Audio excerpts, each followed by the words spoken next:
It is Thursday, October the 16th, 2025. My name is Thom Rigsby. Welcome to your AmCon Daily Brief. On today's show, why capability matters more than equipment and how real readiness comes from what you can do, not what you can buy. Let's get things started today with your daily sit rep, straight from the ASAT team, keeping watch for you. This is your AmCon Daily Sit Rep for October the 16th, 2025. Up first today, Governor Gavin Newsom has signed Assembly Bill 1127 into law in California, a measure banning the sale of semi-automatic pistols that can be easily converted into fully automatic weapons, commonly known as machine gun convertible pistols. This law targets devices such as Glock switches and will make it unlawful for licensed dealers to sell these firearms starting July the 1st, 2026. Penalties for dealers violating the law include fines and potential license revocation, with exemptions for law enforcement and military agencies. Turning to national security, former NSA and U.S. Cyber Command head Tim Haw warns that China's capacity to hack U.S. infrastructure is expanding, reaching beyond military and industrial targets to utilities and critical services used by everyday Americans. A notable example is the breach of a water treatment plant in Littleton, Massachusetts, where unauthorized access was detected before any operational control could be taken.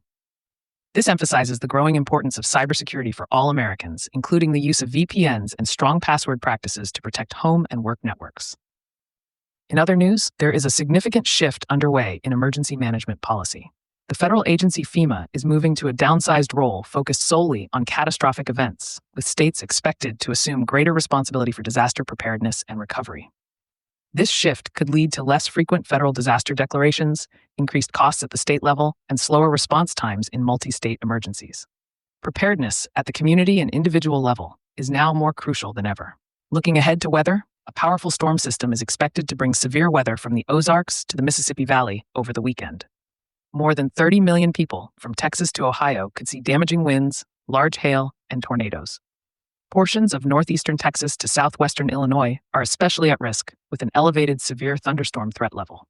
Residents in these areas should stay alert and prepare for potentially dangerous weather conditions. Finally, there is ongoing protest activity and potential civil unrest in various locations nationwide. Areas including Washington, D.C., Los Angeles, and several cities in California continue to see demonstrations. Citizens are urged to maintain situational awareness, know their exits when attending public events, and report any suspicious activity to authorities and the ISAT team when safe. Today's weather summary includes a chance of showers and thunderstorms in parts of the Plains and Upper Great Lakes from Thursday into Saturday, with light snow expected in the northern Rockies and Great Basin.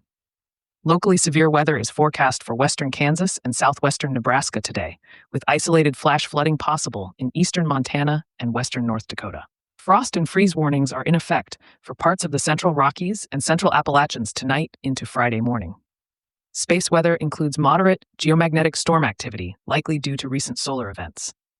In upcoming events within the next week, there are workshops on water bath canning taking place in Berkeley Springs, West Virginia, on October the 18th and again on October the 22nd. These sessions offer hands-on instruction on preserving harvests using the water bath method. Members can access the American Contingency Members-Only site to get the full report and more in-depth analysis of today's stories, along with practical preparedness tips, training opportunities, and resources to help you, your family, and your neighborhood stay crisis ready.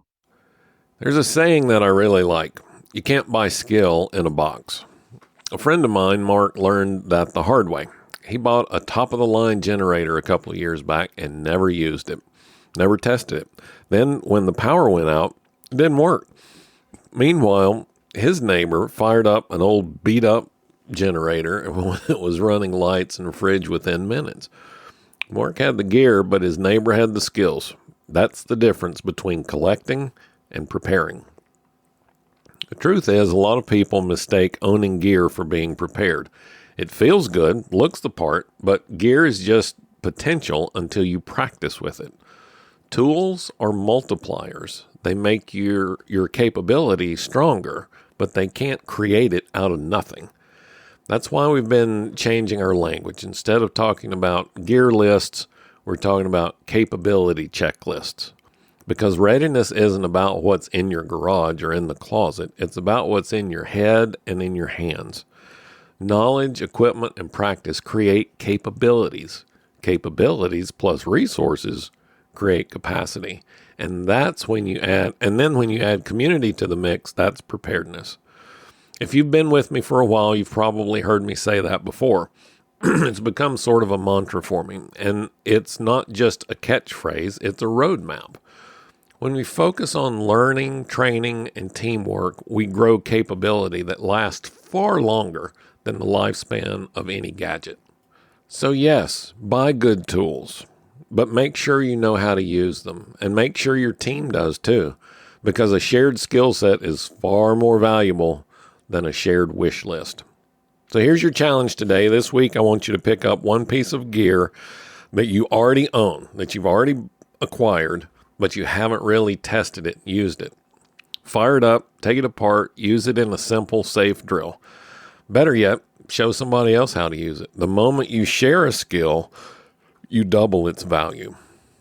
All right, when we get together tomorrow, I'll finally tell you what all this has been leading up to. The next chapter in who we are and what's coming next for American contingency. 5 big changes you might have heard teased, but you'll definitely want to hear about. That's it for this edition of the AmCon Daily Brief. Thanks for listening. Members, check out our website or phone app for today's updates. Not part of the network yet? It's easy. Just head over to AmericanContingency.com and get connected. And please, share this episode with a neighbor, a friend, or a family member who could use it. They're depending on you. I'm Thom Rigsby. Stay alert, stay ready, and I'll talk to you again tomorrow.